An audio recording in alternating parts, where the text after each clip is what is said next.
وہ ٹیلی ویژن کے سامنے بات کرنا تو اصل میدان میں آگے بات کرو نا، مرد کے بچے تو لوگ جو دعوتی میدان کے ماہر ہی نہیں، میرے خلاف فتوا ڈاکٹر ذاکر نائک نے حرام کیا. ارے تم نے کبھی 50,000 کے مجمع میں کبھی سوال جواب کیا زندگی میں؟ کیا خود تو نہیں کرتے، دوسروں کو کرنے بھی نہیں دیتے. یہ حال ہے اپنے مسلمان کا آج. خود تو کرتے ہی نہیں، اپنے ٹیلی ویژن پہ ویڈیو ریکارڈنگ کرتے. وہ ذاکر نائک نے حرام کیا، ادعو الی سبیل ربک بالحکمہ. وہ ذاکر نائک جانتے نہیں حدیث میں کیا لکھا ہے. Please stop the microphone. دیکھا کیسا چک وڈیا میں انہوں نے. تو کہتے ہیں میں نے پی آئی اے کے ہیڈ سے بات کی تو انہوں نے کہا کہ ٹھیک ہے ڈاکٹر صاحب ہم آدھی رقم چھوڑ دیں گے. تو انہوں نے کہا بھئی پوری چھوڑو، میں اسٹیٹ گیسٹ ہوں. یہ ایک عالم دین کو زیب ہی نہیں دیتا کہ وہ اس قسم کی حرکت کرے، اور پھر حرکت کر ہی لی تھی تو بھائی اسے کیمرے پہ بتانے کی کیا ضرورت تھی؟ اب تو سچ بول دے بھوسڑی کے. میں دنیا کا سب سے بڑا چور ہوں، کروڑوں روپے چوری کرتا. کہ صحیح بخاری اور صحیح مسلم دونوں میں حدیث موجود ہے.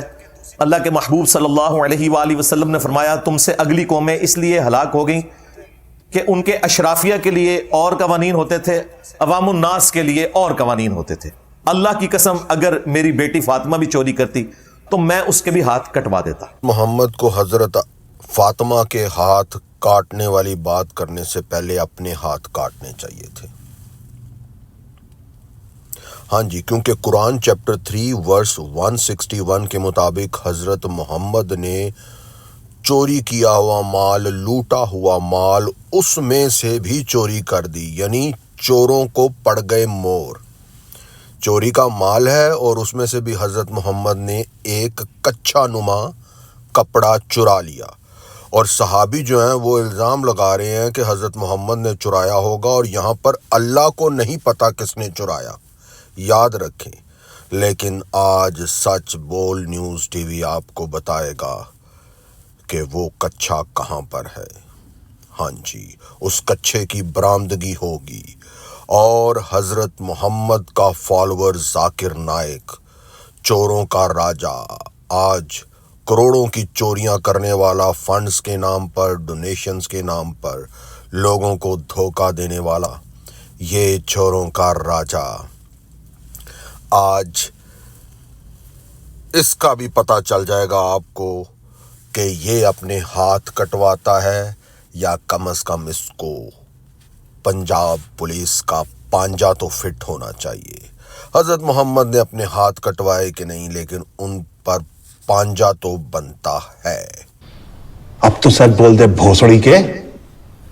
یہ جو آپ دیکھ رہے ہیں لال رنگ کا کچھا جو ذاکر نائک نے پہنا ہوا ہے، کچھا نما کپڑا، یہ اگر مل جائے تو پتہ چل جائے گا کہ وہ چوروں کا مال جس میں سے حضرت محمد نے چوری کر لی، پھر پتہ چل جائے گا، ثبوت مل جائے گا کہ کون چور ہے.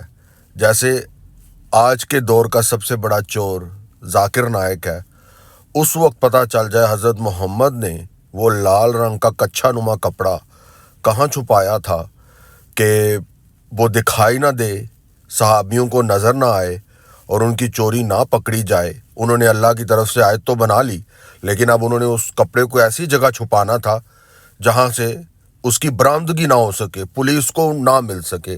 لیکن پرابلم یہ ہے کہ اس وقت پولیس نے کہاں سے ڈھونڈنا تھا جب چور ہی کوتوال ہے، جب چور خود تھانے دار ہے اور تھانے دار خود چور ہے. یعنی حضرت محمد اس وقت خود ہی سارے فیصلے کرنے والا تھا، خود ہی آیتیں بنانے والا تھا اور خود ہی چور تھا. تو ایسے چور کو کس نے پکڑنا تھا؟ ہاں، آج ذاکر نائک کو مودی سرکار پکڑ سکتی ہے. تو آئیے دیکھتے ہیں جی وہ کچھا، اس کی برآمدگی ہو سکتی ہے کہ نہیں. وہ کچھا تھا کہاں جس وقت صحابی اس کچھے کی تلاش میں ادھر ادھر ڈھونڈ رہے تھے.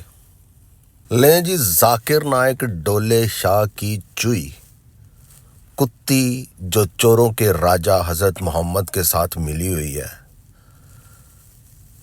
آپ دیکھ سکتے ہیں جہاں پہ اس کا یہ کچھا نما لال کپڑا نظر آ رہا ہے، اس کے بالکل لیفٹ سائڈ پہ جو انگلش میں ورڈ لکھا ہوا ہے IZAR، یہ ہے وہ کپڑا جو حضرت محمد نے ایسی جگہ چھپا لیا